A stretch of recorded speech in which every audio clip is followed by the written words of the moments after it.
Bienvenue sur la chaîne Azami Résumé.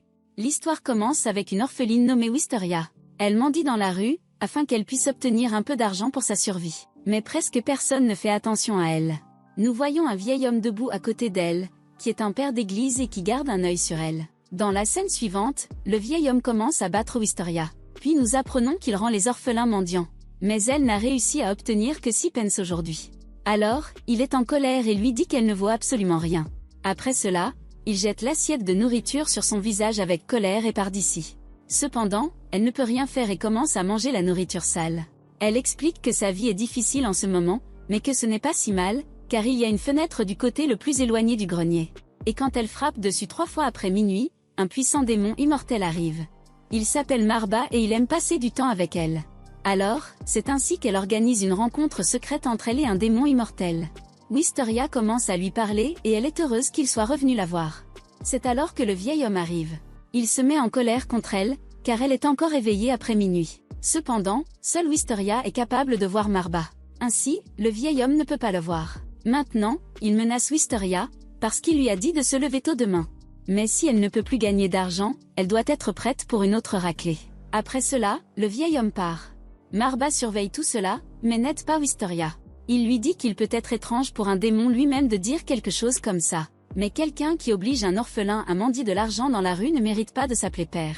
Cependant, Wisteria dit que le vieil homme prend soin d'elle, et ce n'est pas de la mendicité, car ceux qui entendent parler de son histoire dans la rue deviennent tellement émus qu'ils lui donnent de l'argent. C'est pourquoi, elle pense que c'est une compensation appropriée, et elle fait un vrai travail ici. Maintenant, Marba semble être d'accord avec elle et dit que c'est une façon de le dire. Après cela, il commence à penser à cette époque, alors que cela faisait déjà un mois qu'il errait ici. Mais il n'y avait personne qui pouvait le voir, alors il se sent mal. Parce que s'il n'y a personne pour le reconnaître, c'est comme ne pas être là. Ainsi, il doit continuer à exister pour l'éternité dans ce corps qui ne mourra jamais. Puis un jour, il remarque Wisteria mendier dans la rue. Mais presque personne ne ressent de la pitié après avoir vu son regard misérable, et même un homme la repousse. Voyant son état, Marba se sent mal. Il lui demande si elle envisage vraiment de continuer jusqu'à sa mort, et si elle n'en a pas marre de vivre ainsi. Mais il se rend compte alors qu'il décharge ses frustrations sur quelqu'un qui ne peut ni le voir ni l'entendre. Cependant, Wisteria est capable de le voir et elle a tellement peur. Maintenant, Marba est surprise si elle peut vraiment le voir. Juste à ce moment-là, le vieil homme arrive ici et emmène Wisteria avec lui. Dans la scène suivante, elle est assise dans sa chambre. À ce moment-là, Marba arrive également ici et elle se souvient que c'est lui qu'elle a vu plus tôt dans la journée. Maintenant, elle a peur qu'il l'ait suivi ici. Mais Marba lui demande si elle peut vraiment voir des démons comme lui. À quoi Wisteria répond que c'est depuis qu'elle est née. Cependant, elle se demande s'il est venu prendre son âme. Puis Marba lui dit qu'il était juste fasciné par la nouveauté d'un humain qui pouvait le voir. Et c'est tout. En entendant cela, Wisteria se sent détendue et lui demande s'il peut peut-être lui raconter une histoire jusqu'à ce qu'elle s'endorme. Mais Marba lui en demande la raison. À quoi elle répond qu'elle a juste le sentiment qu'elle ne fera pas de beaux rêves ce soir. Maintenant, Marba commence à passer du temps avec elle et se sent heureux. La scène passe au présent et Wisteria lui demande quelle histoire il va lui raconter aujourd'hui. Puis Marba l'avertit qu'elle demande une autre histoire avant de se coucher. Donc, elle ne devrait pas lui en vouloir, si elle se fait encore frapper demain, car elle ne pourrait pas se réveiller. Mais Wisteria est heureuse et dit que c'est la seule chose qu'elle doit attendre avec impatience. Car lorsqu'elle écoute ces histoires, elle a l'impression de voyager elle-même. Maintenant, Marba accepte de lui raconter une nouvelle histoire. Et c'est l'histoire à peu près au même moment, quand il a vu une des pièces de Shakespeare ici à Londres. Dans la scène suivante, nous voyons un chasseur de démons nommé Snow. Soudain, un démon tente de l'attaquer par derrière. Mais il échappe à toutes ses attaques et lui tire dessus avec son arme. Il pense que le démon est mort, mais il est toujours vivant et tente de l'attaquer. Juste à ce moment-là, un autre chasseur de démons vient ici et le sauve en lui coupant la langue. Maintenant, Snow tente sa chance et le tue en lui tirant une balle dans la tête. Takenami conseille à Snow de ne pas baisser sa garde. Mais Snow lui dit qu'il ne lui a jamais demandé de l'aider. Cependant, Takenami est son supérieur et lui dit que le démon qui a été vu à Londres était un démon de haut niveau. D'un autre côté, Wisteria est si heureuse d'écouter l'histoire. Elle s'attend à ce que cela ait dû être encore plus étonnant dans le théâtre réel. Marba lui dit alors qu'il a vu tous les célèbres, mais qu'ils étaient tous médiocres, car ils ne sont pas vraiment à la hauteur de leur réputation. Wisteria lui dit qu'elle est sûre qu'il n'a pas d'amis, ce à quoi Marba demande de quoi elle parle. Maintenant, Wisteria dit que pour quelqu'un qui a vécu si longtemps, il ne comprend pas du tout ce que les autres ressentent. Puis Marba lui dit que cela ne peut pas être vrai, car seulement pendant une courte période, il peut se transformer en humain. Sachant cela, Wisteria est surprise et Marba révèle que sous cette forme, d'autres humains peuvent également le voir. C'est pourquoi, ce n'est pas comme s'il n'avait pas eu l'occasion de parler aux autres, comme elle semble le penser. Mais c'est éprouvant pour les nerfs et épuisant, donc il ne peut pas l'utiliser souvent. Et quand les dames voient cette forme, cela suscite le désir de le poursuivre et cela provoque tout un émoi. Après cela, Marba revient à sa forme démoniaque. Soudain, Wisteria se met à rire, alors Marba lui demande ce qu'il y avait d'humour dans tout ce qu'il vient de dire.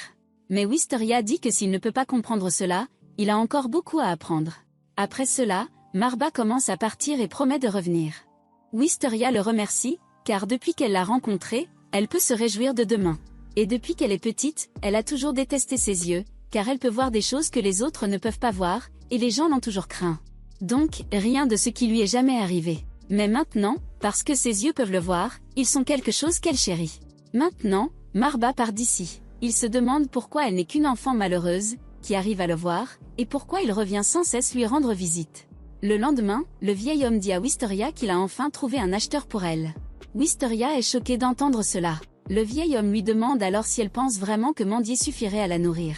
Mais c'était juste pour l'exhiber, car son travail consiste à accueillir et à nourrir des orphelins qui pourraient bien se nettoyer, puis à les revendre. Maintenant, Wisteria devient triste en écoutant ça. Le vieil homme lui dit qu'elle est une fille exceptionnellement jolie. Ainsi, elle se retrouve entre les mains d'un aristocrate propriétaire terrien au lieu d'un bordel. Et elle pourrait vivre une vie décente après tout. Le vieil homme lui dit qu'elle sera remise demain. Donc, elle devrait profiter de son dernier souper jusque-là. Wisteria en est si triste et raconte tout à Marba. Alors Marba se rend compte que le vieil homme est un marchand d'esclaves. Maintenant, Wisteria commence à se souvenir de son frère, car il a également été emmené comme ça, quand il était très jeune. Cependant, on lui a dit que son frère serait emmené dans un manoir pour être un préposé. Mais elle n'a plus eu de ses nouvelles depuis. Et plus tard, quand elle a posé des questions sur le manoir, personne n'en avait jamais entendu parler. Ainsi, elle a compris qu'ils ont été trompés tous les deux et qu'ils vont continuer à souffrir. Après cela, elle demande à Marba de l'éloigner de cet endroit, car elle ne veut plus souffrir comme ça. Mais Marba ne peut pas faire ça. En entendant cela, Wisteria lui demande la raison. Puis Marba explique que cela irait à l'encontre d'un code suivi par les démons. C'est pourquoi, s'ils sauvent un humain sans exiger de prix, leurs corps riposteront et commenceront à s'effondrer. Et c'est ainsi qu'ils sont fabriqués. En écoutant cela, Wisteria lui demande juste de prendre son âme déjà, car elle sait que les démons peuvent prendre une âme humaine ou quelque chose de précieux pour eux en échange de l'exaucement de leurs souhaits. Elle avait l'habitude de penser qu'il ne servait à rien d'exaucer son souhait, si elle devait donner sa vie pour cela. Mais si Marba le lui prenait, elle pourrait l'accepter.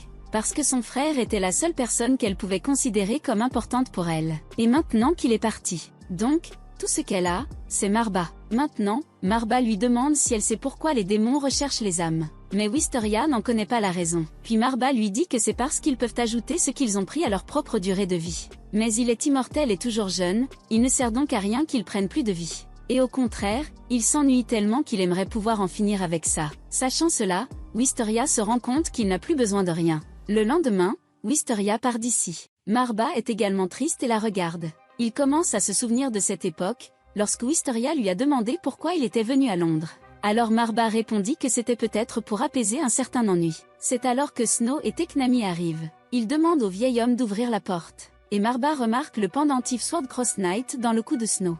Après un certain temps, le vieil homme ouvre la porte et leur demande ce qu'ils veulent. D'autre part, Wisteria rencontre un homme riche, qu'il a acheté. Son serviteur la force à saluer l'homme riche. Mais l'homme riche lui demande de se calmer et fait semblant d'être gentil avec Wisteria. Il lui dit qu'elle n'a rien à craindre et qu'à partir d'aujourd'hui, elle est son enfant. Après cela, il emmène Wisteria avec lui dans une pièce. Mais quand elle y voit tant d'appareils et d'outils de torture, elle a peur.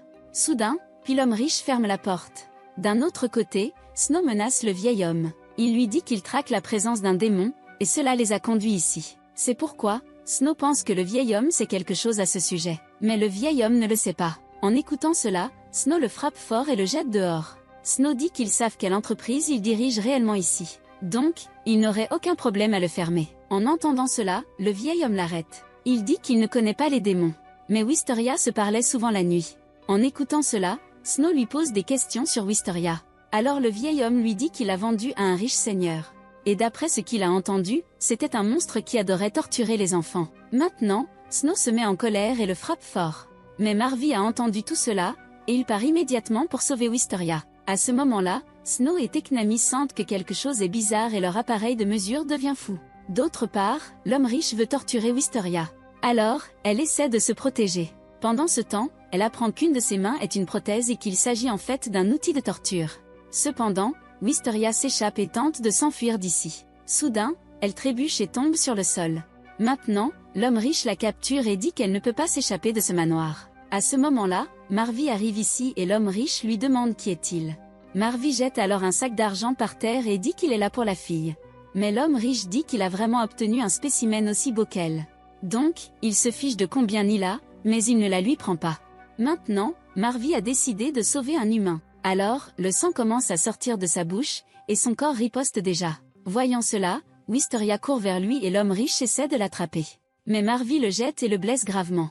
Wisteria vient voir Marvy et lui demande pourquoi il fait ça. À quoi Marvy dit qu'il pensait qu'il s'était ennuyé de tout et qu'il n'avait plus rien à voir dans ce monde. Mais les nuits qu'il passait avec elle étaient les seuls moments où il pouvait oublier son ennui. Alors, il sent que ce n'était pas mal et ça faisait si longtemps qu'il ne s'était pas senti comme ça. Il dit à Wisteria qu'il avait renoncé à avoir d'autres désirs.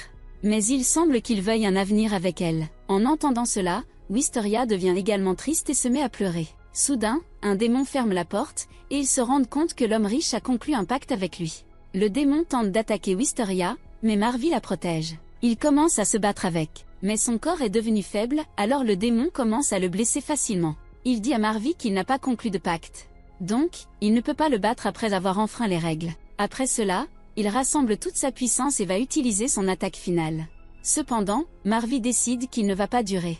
Juste à ce moment, Wisteria vient devant lui et lui dit de faire un pacte. Elle décide de sacrifier ses yeux, car cela lui permet de le voir. Ce sont donc les plus importants pour elle. C'est ainsi que Wisteria conclut un pacte avec lui, et il utilise son pouvoir pour détruire l'attaque du démon. Maintenant, Marvy revient à sa vraie forme. Il dit que Wisteria n'est pas quelqu'un que la saleté sans valeur comme elle peut toucher. Le démon est surpris de le voir et de l'appeler Seigneur, car il est en fait l'une des 13 calamités. Maintenant, Marvy l'appelle Vermine et utilise son pouvoir pour le tuer en faisant un énorme feu. Il sort avec Wisteria l'attrapant dans ses bras. Mais il la traite de folle, parce qu'il venait de se décider à voir toutes sortes de choses dans ce monde avec elle. À quoi Wisteria dit que c'était la seule chose qu'elle pouvait offrir. Alors maintenant, elle a juste besoin qu'il voit tout pour elle et lui dise tout sur les choses merveilleuses qui restent encore dans ce monde. Puis Marvy dit qu'après tout, ils ont conclu le pacte. Il lui demande où il devrait aller, et il n'a jamais été aussi enthousiaste à l'idée de planifier un voyage auparavant. Après un certain temps, Snow et Teknami trouvent l'homme riche, qui est toujours en vie. Snow lui demande si le démon aux cheveux roux qui a fait irruption ici s'est enfui avec la fille. Mais l'homme riche dit que c'est dommage, car il n'a pas eu une bonne paix comme elle depuis un moment. En entendant cela, Snow se met en colère et commence à le frapper fort. Il demande alors à Teknami s'il va le laisser s'occuper de celui-ci. À quoi Teknami lui dit que leur mission est d'éradiquer tous les démons de ce monde. Ainsi, il peut continuer à les tuer jusqu'à ce qu'il tombe sur celui-là. Ensuite, Snow dit cela encore un peu et il pourra voir Wisteria. De plus, il promet de la sauver. C'est ainsi que le premier épisode du conte des parias envoie. Si vous voulez la deuxième partie, commentez ci-dessous la partie 2 du démon immortel.